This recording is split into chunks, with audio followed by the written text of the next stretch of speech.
Good evening. Thank you for having me. Wonderful. We are so glad that you can join us. We understand that school started in Alief on August 6th, so you guys have been at it for a while. What has worked and what have been the biggest challenges so far? Uh, I, I, as I mentioned earlier, we just finished our sixth day of school today, and I guess the things that have worked has been the preparation that our staff put in to build what we call Alief Learns at Home, which is a virtual learning technology platform that would take me 2 hours to explain. But it is our curriculum, it is examples, it is everything that a teacher, a parent, and a student would need in order to have as successful a virtual learning environment as possible. And so I would say that has worked. We use various products, but the work that our staff put into it, the time that our parents have taken to learn it, and then obviously our students. So that's been one success. I would say the second success would be the fact that we were able to provide a device, a reliable device, and a um, reliable internet connectivity to the families that really needed it. We had a significant number of families that during the spring there was no virtual learning going on because they just quite frankly didn't have access. So our ability to get the devices purchased and delivered and us distribute them to the families, I would say has been very successful. Uh, and then the teaching and learning that's gonna come. We have a lot of anecdotal evidence that students are engaged as much as they can be engaged virtually. We have a lot of evidence that teachers have become so creative it would make people proud of how creative the teachers in our profession have become to make the virtual environment somewhat palatable. Uh, while we're going through this, and then the families. I want to say this real because hopefully there's a lot of family members and parents that are watching or listening to this.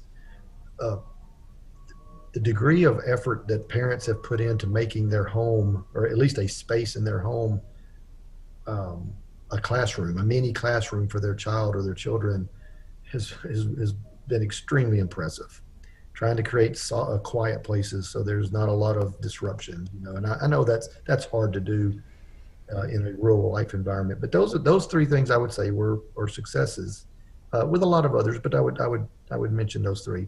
Where I think our areas to improve upon are, and this is true of every year, but in particular starting full virtual, we still have students that are in our community that we have yet to be able to reach, meaning get them enrolled, make sure they're enrolled, make sure that they are actually registered for school, making sure that they're given a schedule and that they know that school has begun. We put out a massive public relations campaign across our district, making people aware of when our school start date was, because it was earlier than most. And so we still have some work to do, making sure that every one of our parents and every one of our community members who have school-age children are actually enrolled and engaged in school. The second thing I would say that we've still got some work to do, and we're working on this right now, is just continuing to clarify with our teachers and our parents what a virtual classroom looks like every day. Because as you might expect, as people might expect, the expectation that a student is going to sit in front of a computer monitor for 7 or 8 hours straight is not realistic, nor is it academically sound. That's Especially not an something. elementary school age child. Yes, ma'am. Especially your younger children. So we're working to continually improve our communications, not only with families about what the expectation for their child is, but what we're expecting, and what teachers, the flexibility with structure that our teachers have. So it's these things like that we are continuing to modify and adjust, and we're doing that in real time as we speak. Those are the takeaways, I guess, right now.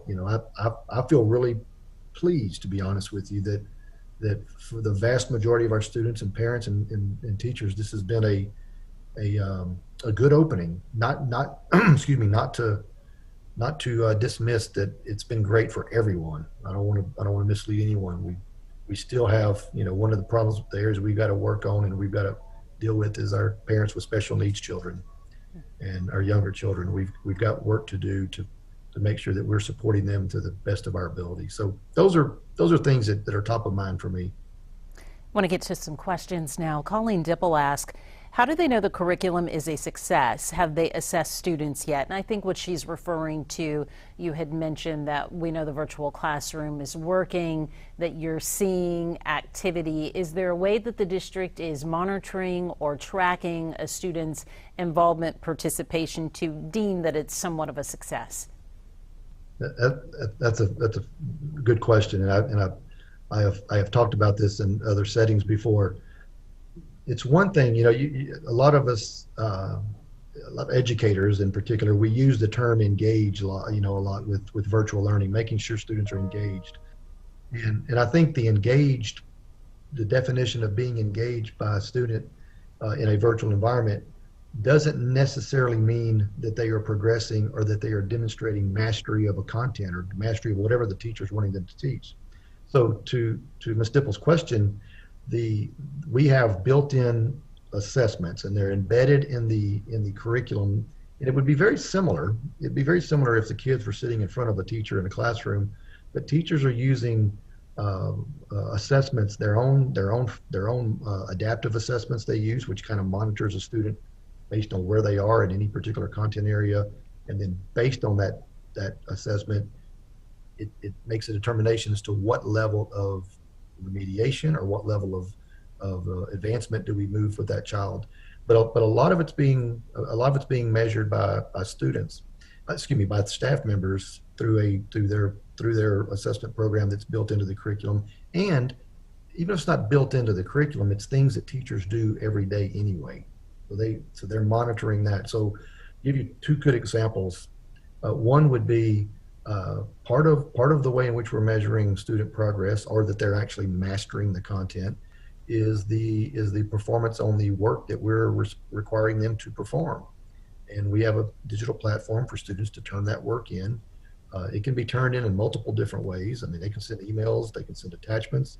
We have a learning management system platform called Schoology, where students can go into Schoology, literally access the lesson, take it out, do it, return their work into that learning management system. So that's one way we're monitoring progress and making sure that we're just not engaging students. It's one thing to be in a Zoom classroom and be participating. It's another thing for us to make sure that student and that every student is actually mastering the content.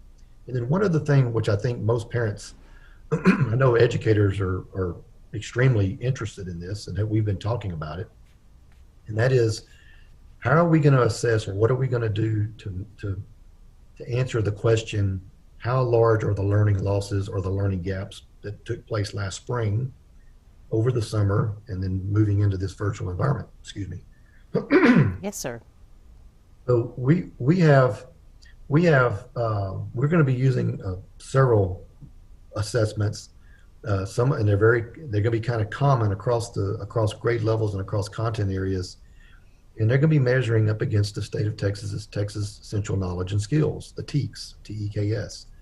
And we're going to measure students based on the grade level they're in currently, and what gaps are there, what did they miss those last 9 weeks of the spring of the 2019-2020 school year. And from there, we will be able to begin making diagnostic, or taking that as diagnostic information and making academic decisions based on individual students and how they performed on these battery of assessments. And that's going to take place over the next 3 to 4 to 6 weeks. It's going to take some time to build into the process, so that we can actually measure, and then monitor what really just happened. What are those gaps? Where are they? Are they larger than they were before? Do we have certain student populations that whose learning losses are greater than others? I think the hypothesis would be yes, we do. But that's a bigger assessment. Going back to the question, that's a larger assessment where we're just trying to figure out, as a school district, as a campus, as a classroom, and as a student, how large are the learning losses, and how you know how quote unquote far behind might students be now that they missed basically 9 weeks of school in the spring, and then whatever happened over the summer. So that's a long-winded answer, but it's very important that we monitor the progress and growth of students and not just the level of participation. I see. I want to ask you, you talked about a challenge that is presented to you in the district every year, but this year as well is making sure that those students are even attending school and a part of the process. Any idea relatively the numbers that you're looking at that you need to outreach and connect with for Alief? Yeah, well, it's hard to say, and I'm not dodging the question in terms of not answering it with a number. The reason it's really hard to put a number or even an approximate number on it is because the mobility in our district, the students who move in and move out, is so significant. I mean, at any given time, we have 30 to 40% of our students who are with us one school year. We have them on our roster because they were with us the previous school year, but they're moving. And then vice versa. We have students who were not with us last year who are coming in basically to replace those students. But right now, at our last best estimate, not estimate, but our last guess numbers in terms of students who re-enrolled, we had identified or communicated with 94% of what we had on our roster. And so that means we have 5 or 6%, again, based on a roster that may or may not include students who are still residing in Alief. So we're several hundred students, close to 1,000 students, if you want to put numbers to it, that we probably in any given year are still working on. And that happens every year. We'll have every day more students will enroll. People will find out, hey, you know what, Alief's in school. There are still families that don't think school starts until after Labor Day. And I know that's true this year. Because of the circumstances some districts have found themselves in. But we will continue to outreach and continue to find them. And if they're in Alief, we're going to find them. Got it. I want to ask you a question, especially since you've experienced a week of school now. This is a common issue among all the school districts in the area. Children without adult supervision in the home to oversee their online learning, or quite frankly, just to have an adult at home. Is Alief ISD able to provide some type of support there, learning centers or community partners perhaps? We are actually in the process of working through those community partners with, and I don't want to call their names up, but they're various. I mean, every school system has community partners, business partners. But yes, we are working to identify where can we find and who can we partner with that can create a way in which a child who would not otherwise have some type of parental or adult monitoring or support at their home to provide that support. Now, that is a critical issue. There are so many, there's a lot of flaws with trying to go 100% virtual, and I don't want to, I'm under no illusion that everything that we're doing is or any school system for that matter, but in my case, Alief, that we're addressing 100% of the issues. That issue right there is a significant one that yes, we are working through creating those centers with partners. Another common issue among the school districts are devices. Some districts, even though they have the funds, trying to get their hands on the actual devices to get to students in need has been a challenge. How has it been for Alief ISD and device distribution? It's been good. I will tell you, part of the way and part of the reason for us not experiencing some of the challenges other districts are in terms of just getting them delivered into their school district is we made a decision fairly early in the summer as a district. The board and myself made a decision that we were going to start the school year virtually, 100% virtually. I mean, there's a lot of data and a lot of intelligence, if you will, that we had gathered from health officials that just led me to believe that I didn't see a pathway forward at least through the month of August or even into September, that it was going to be safe and healthy for our communities to bring their students back into school for in person. So when we made that decision, along with it, we began placing orders for the number of devices that our surveys were telling us that parents were responding to, the hotspots that we were being told, or excuse me, the internet connectivity gaps that we were being told. We ordered what we considered to be more than we needed, just in case. So the fact that we made the decision to start 100% virtual early, which leads to a lot of other dominoes falling in terms of decision making. It allowed us to get those orders in before everyone else, and quite frankly, we received them and were able to distribute them and continue to as our enrollment increases to the families that ask for them or have demonstrated a need for them. So that's how we were able to avoid that problem. And Mr. Chambers, what if a family is still in need of a device? How should they go about getting one? The first thing I would do is to contact your child's school and let them know, and that's the most consistent and that's the quickest way you're going to get a response. If you have either done that and no one has answered, or you have not been able to get a hold of anyone, I encourage you to visit our website, aliefisd.net. It is there's a link. It's called Contact Us. It's in the top right-hand corner of the homepage that you can actually click on, and that will allow you to ask your question or make this known to us. That is monitored pretty much 24/7, and it gets distributed to the appropriate folks. But so far, the most effective, successful way is to let your campus know, let your school know that you're in need. Got it. Another question. This is from Christopher Brazel. He asked, have any other superintendents reached out to HD Chambers to get feedback on Alief's opening? Yes, there have been many that have, yes.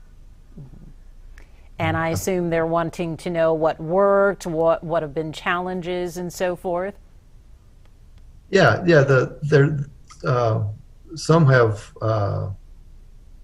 asked about, well, first of all, some of them were asking, like, how did you get your devices so quick? And but others were just curious, how does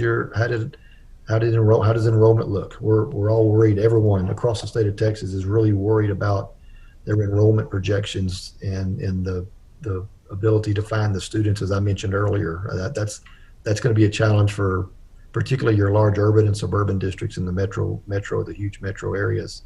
So some are asking about that. Some are, as I mentioned, asking about devices.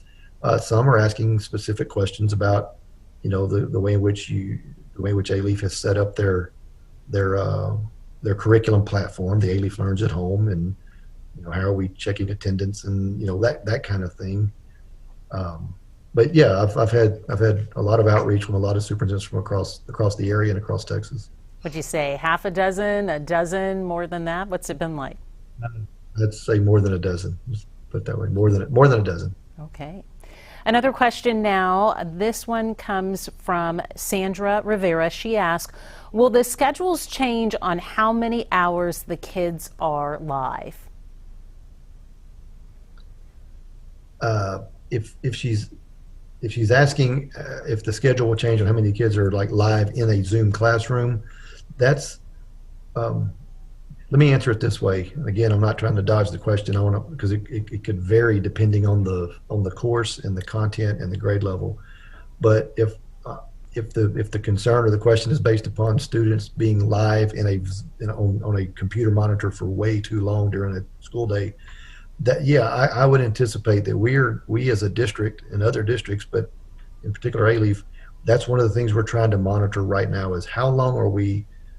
We know what we put in the guidelines. Like we know what we put in our curriculum. We know what guidance we gave, and we're going to have to go back, as I mentioned earlier, and just continually adjust so that we don't have students, spending 7 hours a day in front of a monitor, or a teacher spending 7 hours a day in front of a monitor without breaks or without some type of flexibility to take care of their own business. So yes, the short answer to that question is yes. I can see if there is if we find individual situations where there's more time being spent on a computer than what we have either guided with or advised, then yeah, there's going to be adjustments made. I can see that. It's just hard to say depending on what experience that question comes from. Right. It just all depends on grade level, class, and so forth.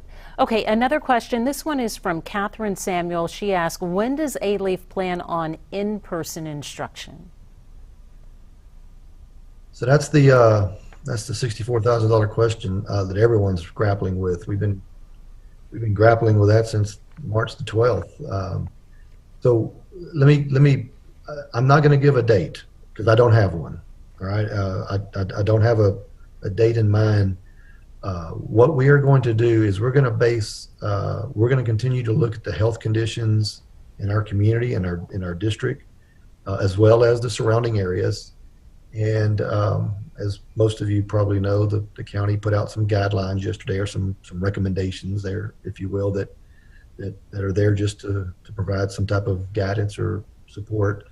We'll use that to the extent that we can. But I am confident that our school board and that our staff and myself, that we're gonna make a decision to go back to in-person as soon as there are some reasonable health data that gives me confidence that it's within reason and safe to bring students and staff back for in-person. And when we do that, and so again, I don't want to put a date out there, because as soon as I do, someone's going to hold me to that. When we do begin making our plans to bring back students for in-person, we will obviously begin communicating with staff and with families that this is our plan. This is going to be our process. I can tell you with some degree of certainty that when that does occur, the plan is going to be more of a phased-in model where we begin phasing in our most needy students. We're going to be doing it in small groups, if you will. I mean, our special needs children, our younger children, as we talked about earlier, students who are continuing to struggle with the use of technology, no matter how effective we think we're being. There are some students that are just not. This is not for them. But when we do make that decision to go in person, it'll be based on health conditions. It'll be based on data that we can trust. It'll be based on conditions in our community. Alief right now, if you reside in Alief, we have, of the top 10 zip codes in the greater Houston area with the highest community spread of COVID, we have 3 of those 10, and sometimes 4. So we've got some work to do in our community, and I do a weekly video every week to the community and staff, and I continually challenge the community members, the adults in particular, that we've got some work to do to get the spread of COVID down to a level that we would feel comfortable bringing students and staff back in. Are plans already being made, Mr. Chambers, though, for reentry, such as social distancing, what a classroom would look like, how students would move about the school? Yes, ma'am. There's and we have been working on that since day one, because at the time we weren't sure when we were going to be able to come back in person. But yes, we're going to have you've probably heard them over and over, and everybody's probably growing tired of hearing, but yeah, we're going to have social distancing requirements, and that's going to drive some of my decisions. We're going to require masks and shields, or a combination of the two. We're going to have cleaning protocols and all the things that we've all grown accustomed to over the last 5 or 6 months will be part of it. Self-screening, like I said, everything that we've all grown accustomed to. Transportation always becomes a big question about how are you going to transport students, and we will have a social distancing protocol for our buses, and how many students will be allowed on a bus. But a lot of this, I want to kind of speak to this real quickly, because we as school leaders, as long as we, like in Alief's case, as long as I'm making decisions to bring students back in a phased-in model, in identifying those most vulnerable, needy students, I can I can manage the social distancing. In other words, I can, if as long as I'm able to somehow manage the number of students who are being allowed back on campus. We know the size of our classrooms, and we know the size of our hallways and the size of our schools and cafeterias and all that. So we can begin slowly and safely bringing students back, and then perfecting all these protocols, these safety protocols that we're going to have in place. So yes, we are planning that, and that is part of the ongoing discussion that our reentry task force has been working on. So even though we're full virtual, and I don't have a specified date just yet about in person, we are planning for that, so that when it does occur, we will have those strategies in place, and we'll be able to communicate them throughout our community and throughout our district. Another viewer question now. Linda Rublaka, excuse me. Linda asks, how are students with autism or special needs receiving schooling at this time? Well, that goes to the concern. One of the concerns that we all have is these children who are by far most successful in terms of their development, both cognitive development and in some cases physical development, when they're with an in-person teacher in a school, in a classroom. So our special ed department is working closely with these families to make sure that they have access to resources, not only in our district, but perhaps in the community, to help those children. Listen, I'm not going to sugarcoat this. Those children are the ones that are in most need of in-person schooling, and the environment in which our professionals who work with those children can actually help them develop. As I mentioned earlier, our families are struggling, not just Alief's family. These are families across the state who have these children, particularly those who have severe needs. But the resources that are out there that communities are able to provide, and that perhaps third-party groups, whether it's in-home nursing, or whether it's physical therapy, occupational therapy, etc.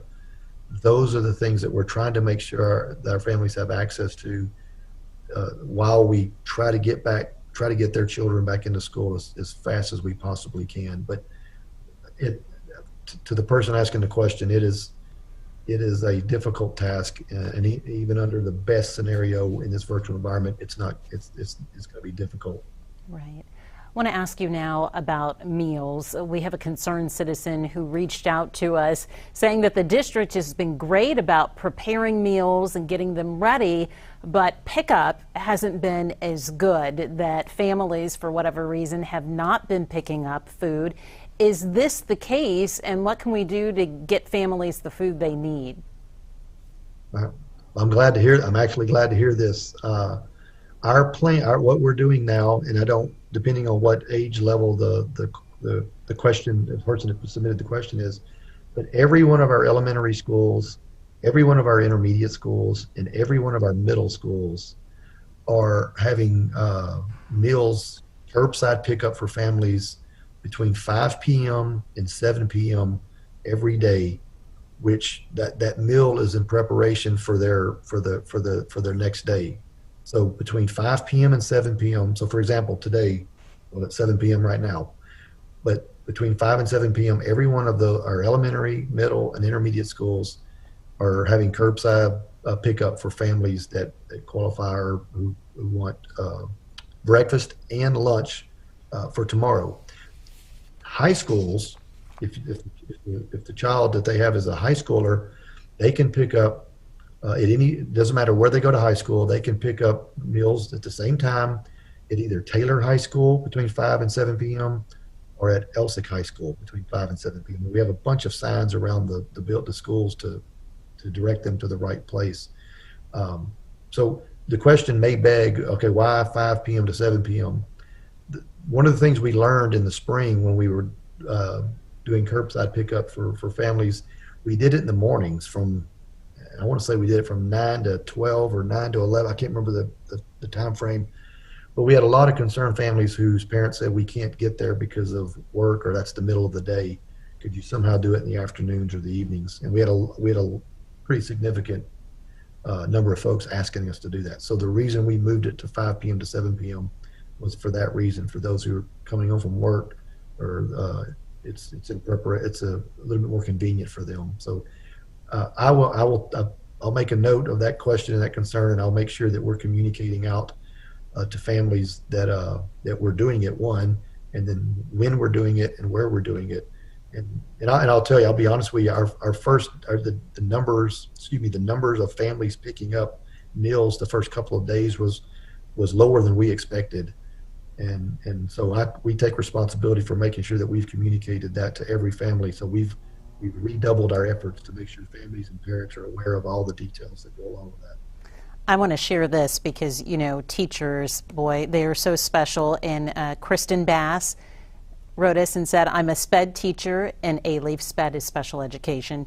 It has been hard, but we are working hard doing one-on-one small groups. I even met a family to help one of my kiddos. That's just the extra mile that she's going to. Once again, that's Kirsten Bass, a special education teacher in Alief ISD. Thanks so much for letting us know that. I have to tell you, Mr. Chambers, we've seen a lot of people post on Facebook. Alief is doing it right, sending you guys much love. So I just wanted you to hear that feedback, because we know this is very challenging for educators and administrators at this time. Well, thank you. And to Ms. Bass's comment, I'm glad she did that. She's a representative of a group of professionals in Alief, and they're everywhere. I know that they're everywhere, but I'm a little biased towards Alief. Of course you are, and that's okay. That is okay.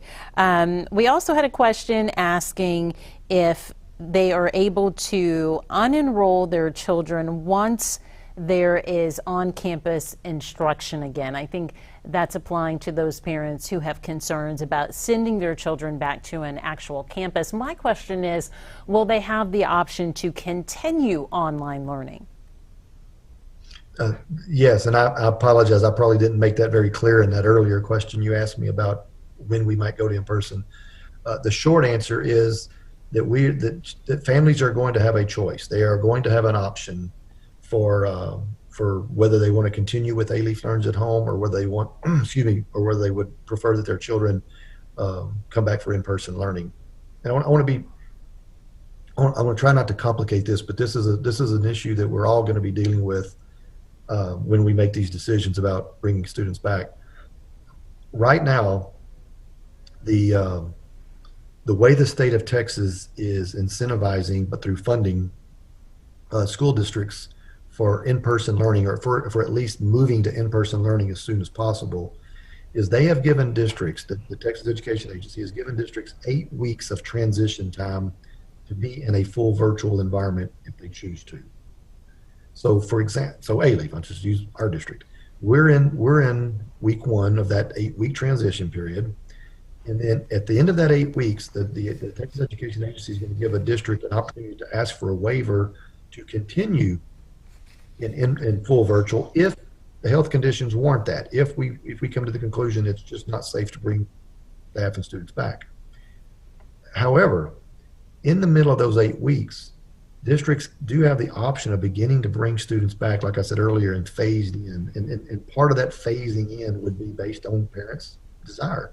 So, for example, if I decided we're going to phase in pre-K through 3rd graders in all of our elementary schools, and we have family members out there who have a pre-K or through a 3rd grader, and they say, no, I'm not comfortable bringing my child back, they will be allowed to stay at home, learn virtually, and we will be part of our planning process is identifying what teachers can teach those children still in that virtual Alief Learns at Home mode, and what teachers are willing and comfortable to come back and teach in an in-person for the children who are coming back in person. So there's going to be this dance, if you will, between full virtual, full in-person, parents making the decision for full virtual versus full in-person, and staff members.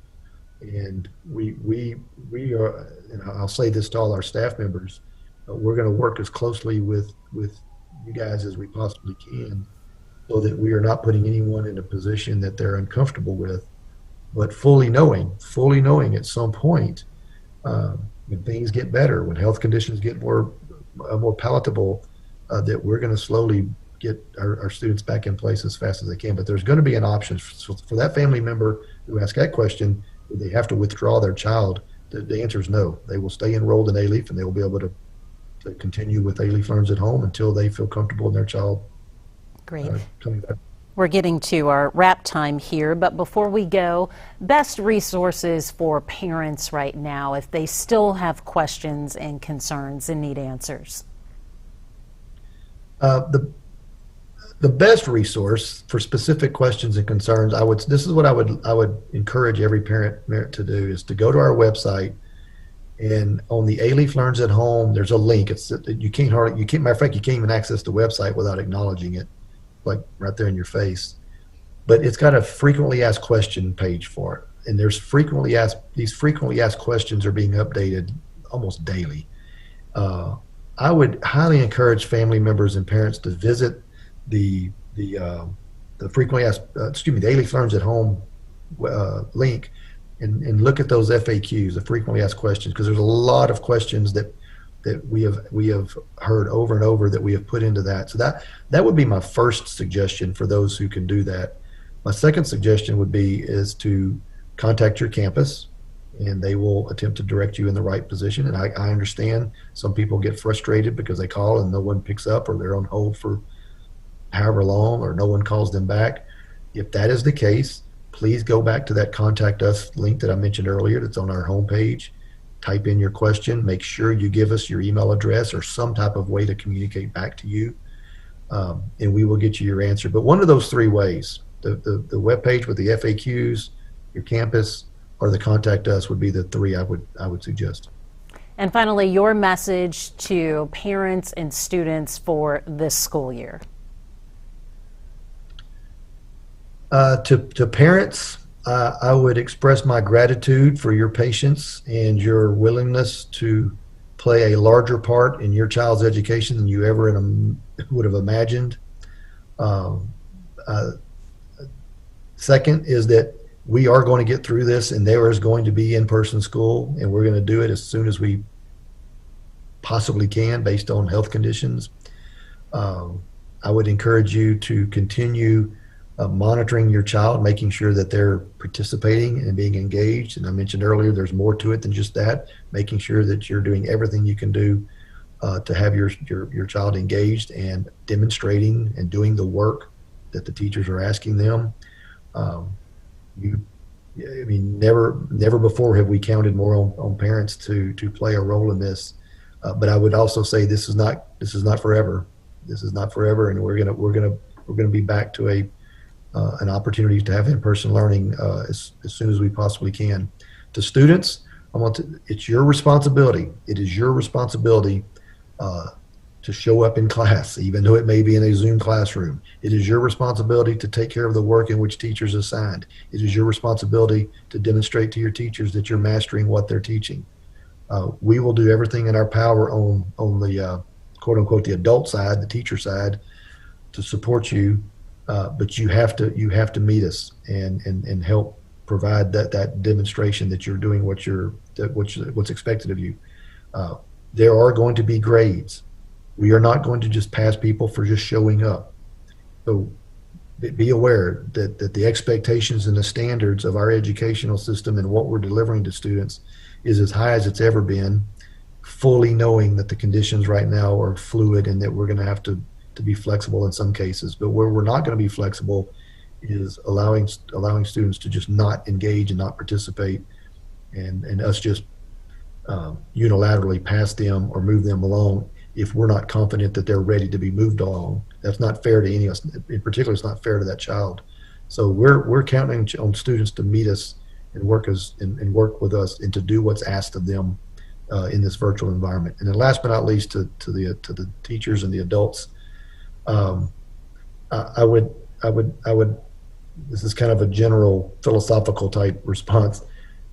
Every once in a while, take a step back and think about what you have done and what educators have done over the last 5 months. We have literally taken 200 years of school and we have flipped it on its head in about 4 months, 3.5 months.